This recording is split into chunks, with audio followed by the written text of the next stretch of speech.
Doctor ইউনূসকে বাংলাদেশের প্রধান উপদেষ্টা পদ থেকে সরিয়ে ময়ূক রঞ্জন ঘোষকে বাংলাদেশের প্রধান উপদেষ্টা বানিয়ে দেওয়া হোক। এই বিরল প্রজাতির অদ্ভুত প্রাণীটা বাংলাদেশ নিয়ে যতটা চিন্তা করে ততটা চিন্তা হয়তো স্বয়ং ইউনূস সাহেবও বাংলাদেশকে নিয়ে করে না।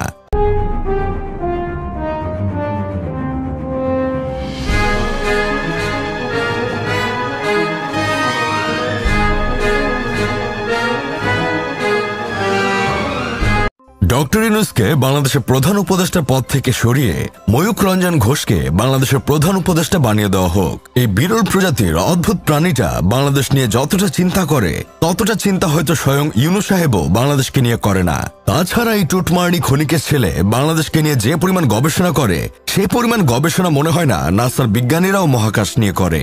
আমার তো মনে হয় এই হোমন্দিরপো ঘুমের মধ্যেও বাংলাদেশ জপে। গতকাল দেখলাম এই খনিকের ছেলে বলছে ফেনী দখল করতে নাকি ভারতের মাত্র ৫ মিনিট সময় লাগবে। ফেনীতে বসবাসকারী বাঙালিরা আমার সোনার বাংলা আমি তোমায় ভালোবাসি এটা শুনে ঘুমাতে যাবে, আর তাদের ঘুম ভাঙবে জনগণ মন অধিনায়ক জয় হে ভারত ভাগ্য বিধাতা এটা শুনে। শুধু তাই না, এই খনিকের ছেলে আরো বলেছে দিনাজপুর, গাইবান্ধা, নেত্রকোনা, সুনামগঞ্জ, হবিগঞ্জ, বরগুনা, রংপুর, চট্টগ্রাম এইগুলো খুব সেন্সিটিভ জায়গা।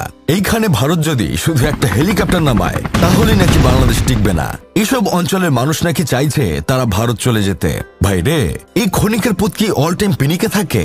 সকাল দুপুর রাত এই ৩ বেলায় কুষ্টিয়ার বিখ্যাত সবুজ পাতা সেবন করে নাকি?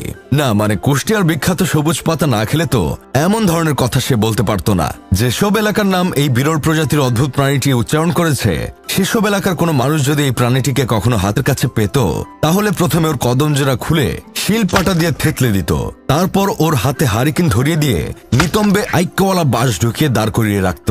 তাছাড়া এই বিরল প্রজাতির প্রাণীটির ছবি বাংলাদেশের মানুষ পুড়িয়ে ফেলেছে বলে প্রাণীটি বলেছিল বাংলাদেশের মানুষের এত সাহস হলো কিভাবে আমার ছবি পুড়িয়ে ফেলার। ঠিকই তো, বাংলাদেশের মানুষের এত সাহস হয় কিভাবে একজন গণ্যমান্য জঘন্য একটা মানুষের ছবি পুড়িয়ে ফেলার? পুরানোর আগে তো একবার উচিত ছিল ছবিটাতে প্রথমে গরুর গু, পরে কুত্তার গু, তারপর বিলাইয়ের গু, আর সবশেষে মানুষের গু লাগিয়ে আগুনে পুরা।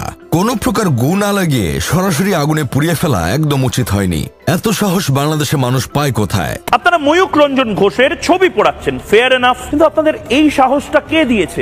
এখন অনেকের মনে প্রশ্ন আসতে পারে গুয়ের সাথে এই অদ্ভুত প্রাণীটির কি সম্পর্ক? দেখেন ভাই, আপনার আমার মুখ দিয়ে শুধু কথা বের হয়, কিন্তু এই গণ্যমান্য অতি জঘন্য মানুষটার মুখ দিয়ে কথার বদলে গু বের হয়। বাংলাদেশে হিন্দু মুসলিম দাঙ্গা লাগানোর জন্য এই বিরল প্রাণীটি প্রতিদিন গবেষণা করে নানা রকম গুজবের পয়দা করে, যেগুলো গুয়ের চেয়েও বেশি দুর্গন্ধযুক্ত।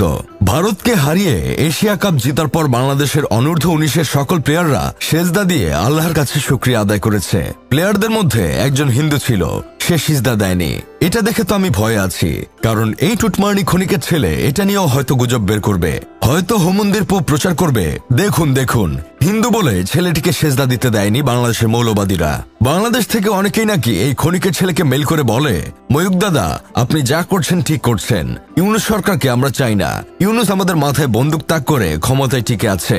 এখন আমার কথা হলো, আমি যে ওরা সকাল বিকাল রাতে ৩ বেলা সাধু চলিত ভাষায় গালাগালি করি এইগুলো কি ও দেখে না? শুধু আমি না, আমার মতো আরো অনেকেই গালাগালি করে। ও কি দেখে না? এই প্রাণীটি মুচকি হেসে বলে বাংলাদেশ থাকবে না, থাকবে না বাংলাদেশ নাকি থাকবে না। এখন আমার কথা হলো, তাহলে বাংলাদেশের মানুষজন যাবেটা কোথায়? সবাই কি বৌদির কাছে চলে যাবে? এত মানুষের লোড বৌদি নিতে পারবে তো? কি আর বলবো ভাই মনের কষ্টের কথা। এক মলম বিক্রেতার জ্বালায় বাঁচি না, এখন আবার আরেক ম্যাগি নুডলস এর উৎপত্তি হয়েছে। এই ম্যাগি নুডলস বলছে আমরা নাকি ভারতে দয়া বেঁচে আছি, ভিক্ষা করে চলছি। ভারত আমাদের খেতে দেয় পড়তে দেয়। বলছিলাম কি দিদিমণি, রাতে কি ময়ূক দাদার সাথে স্পেশাল ক্লাস করো নাকি, যার জন্য বলছো বাংলাদেশের মানুষ ভিক্ষা করে বেঁচে আছে? নাকি ময়ূক দাদা সহ রিপাবলিক বাংলার আরো কয়েকজনকে নিয়ে গ্রুপ স্টাডি করো, যার জন্য মুখ দিয়ে শুধু ভুলভাল কথা বের হয়? অবশ্য আমার বন্ধু কেরামতের মতে মুখ দিয়ে ভুলভাল জিনিস ঢুকলে ভুলভাল কথাই বের হবে, এটাই স্বাভাবিক। যাই হোক, শেষমেশ আমি গোলাম হোসেন একটা কাজের কথা কই। এই টুকাই সাংবাদিকগুলো যা তা প্রচার করে আমাদের দেশের মধ্যে হিন্দু মুসলিম দাঙ্গা লাগানোর প্রচেষ্টা করছে, অথচ আমাদের দেশের কেউ কোনো পদক্ষেপ নিচ্ছে না এদের বিরুদ্ধে। এইভাবে চলতে থাকলে ওই টুকাই সাংবাদিকগুলোর আরো সাহস বেড়ে যাবে। আমাদের দেশের নিউজ মিডিয়াগুলোর উচিত ওরা যে গুজব ছড়াচ্ছে সেগুলো প্রমাণ সহ ওদের বিরুদ্ধে প্রতিবেদন তৈরি করে সেটা প্রচার করা।